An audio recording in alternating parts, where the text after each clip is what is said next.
Welcome back. In the last video we spoke about why it is important to organize your mind for success and how we can do that.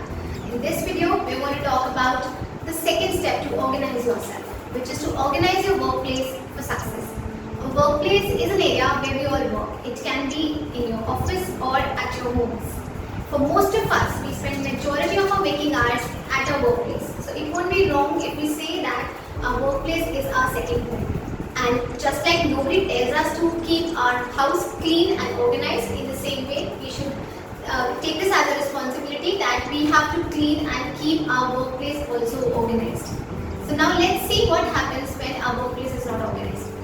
Number one, it leads to stress and it also leads to negatively impacting your performance because you are not able to search things when you need them and waste a lot of time. Number two, it will lead to distraction while working because your attention may get diverted to things which are lying on your desk which you do not require. And third, it may lead to infections in some cases because if your desk is not clean, there is a possibility that there are germs around and you may catch an infection.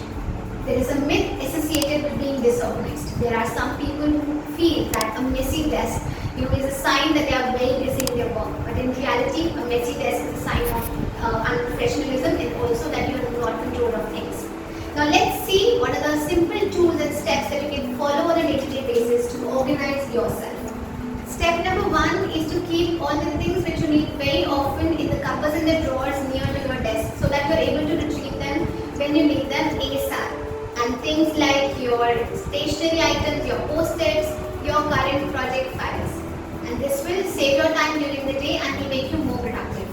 Get rid of all the unimportant things from your desk which may distract you during the day. Friends, a cluttered desk is a sign of a cluttered mind. One of my mentors in the early days of my career had taught me that even a small thing like a paper clip lying on your desk should have a valid reason that why it is lying over there. So it is very important to be organized for success and we all can do this.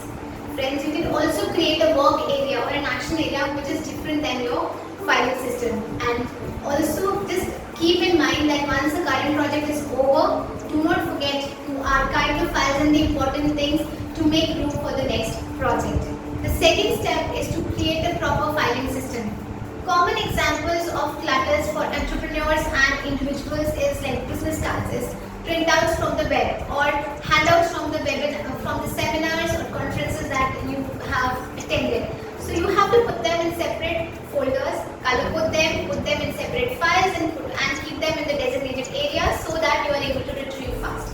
Friends, I urge you to take out 10 minutes every day from your time before the closure of the day to organize with things lying on your desk, and this 10 minutes investments every day will set you up for the next morning and will also make you more productive during the day.